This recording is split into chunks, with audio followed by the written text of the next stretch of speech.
Let's turn it over to Madeleine Rivera with the latest on the Guthrie case. Maddie? Good morning, Carly and Todd. KGUN 9, a local TV news outlet which received one of the original ransom notes, says the demand is $6 million and threatened Nancy Guthrie's life if it's not paid today by 5 o'clock. The family is begging whoever took her to bring her home. We received your message and we understand. We beg you now to return our mother to us so that we can celebrate with her. This is the only way we will have peace. This is very valuable to us, and we will pay. So the FBI tells the Associated Press when Savannah says in that video, quote, "We have received your message," she is referencing another alleged ransom note sent via email to local TV news station KOLD on Friday. KOLD says that email, which they have not released to the public, did not contain proof of life of Nancy. Guthrie's family is allegedly being told to pay the ransom in Bitcoin. Everything you do with Bitcoin is really public information. So that you can't hide it. There's no central authority that can withdraw that or take it back. So once it's gone, it's gone. And when it gets in the off-ramp portion, then it's what they do there that investigators are able to see, because that means they're going to have to convert that into some currency one day somewhere else, and likely they'll do it in several different places. It's been more than 1 week since Nancy was reported missing. Fox saw a lot of activity over the weekend. Sheriff's deputies returned to Nancy's house for unclear reasons. The Fox flight team's video captured images of someone in the back of the home searching with flashlights in the desert terrain. Investigators were also inside Savannah's sister Annie's home for 2.5 hours, but they still have no suspects or persons of interest at this time. Carly and Todd. Madeleine Rivera, thank you. With that, let us bring in former NYPD officer and former member of the FBI Joint Terrorism Task Force, Tom Smith. Tom, what are you going to be watching for between now and today's 5 p.m. deadline? Any communication, any further communication that is out there, because that's what this is. It's a back and forth. A negotiation has to be done in order for this to come to a conclusion. And right now we keep seeing just one-sided communication. There's no back and forth, which alleviates why kidnappings happen, and what goes on in kidnappings. There's got to be a back and forth with whoever has her. And right now we just keep seeing one side of it. And the family's reaction to it in that second video was a little despairing. Was a little tough to watch, a lot different than the first one. So you don't know what happened in that time frame and what information they received. Can we say now with certainty that these ransom notes are authentic? Or could they still be fraudulent? Oh, they could definitely still be fraudulent. I'm not sold on them 100% at all because of what I said. When you have a kidnapping, kidnappings are quick.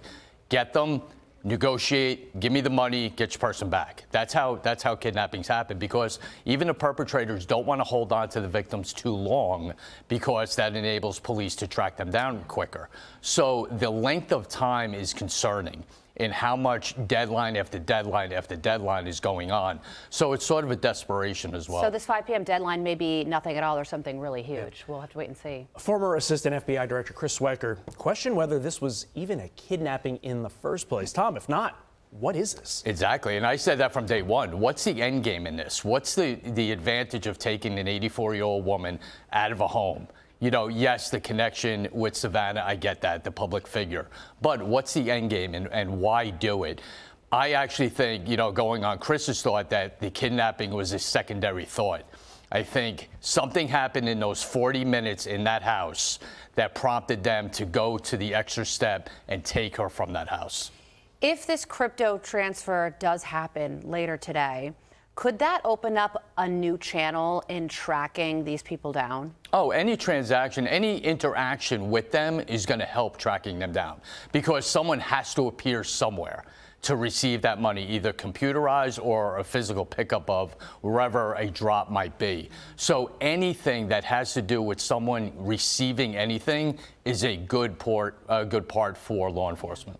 Do you believe collecting a ransom is even the first goal of these kidnappers at this point? No, it's odd. This keeps going back and forth of we keep asking why.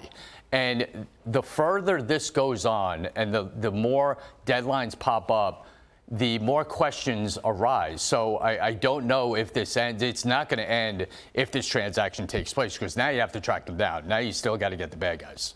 Investigators were also seen using a topographical map near a staging area near Nancy Guthrie's home, and also allegedly talking to some gas station workers about surveillance video. So there is a whole other investigation that's taking place outside of this ransom note that could be key to solving this. Oh, yeah. When you have a case like this and it's so complex, you have certain teams who are tasked to do things.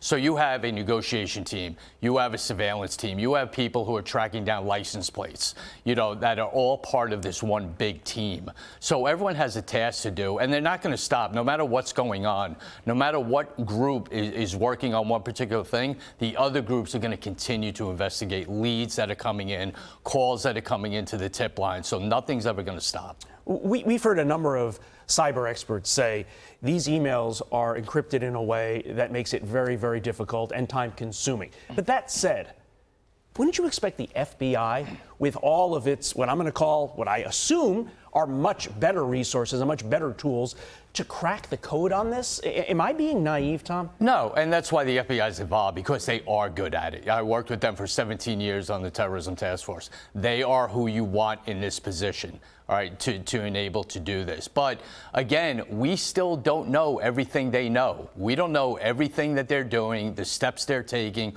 or any positive leads that they have. That's still very sensitive, and I don't blame them for not putting everything out because of what is going on in the nature of this. And finally, do you think authorities will catch the people who've done this, or is there a real possibility that they could get away with it? That's the magic question, Carly. You hope that it ends with getting Nancy back and getting the bad guys. That's the best case scenario. So we all think about what we would do in this situation if this were our mom, and it's a terrifying thought, and our heart goes out to Savannah and her whole family. Tom Smith, thank you so much Tom. for joining us. We appreciate it. Thank you.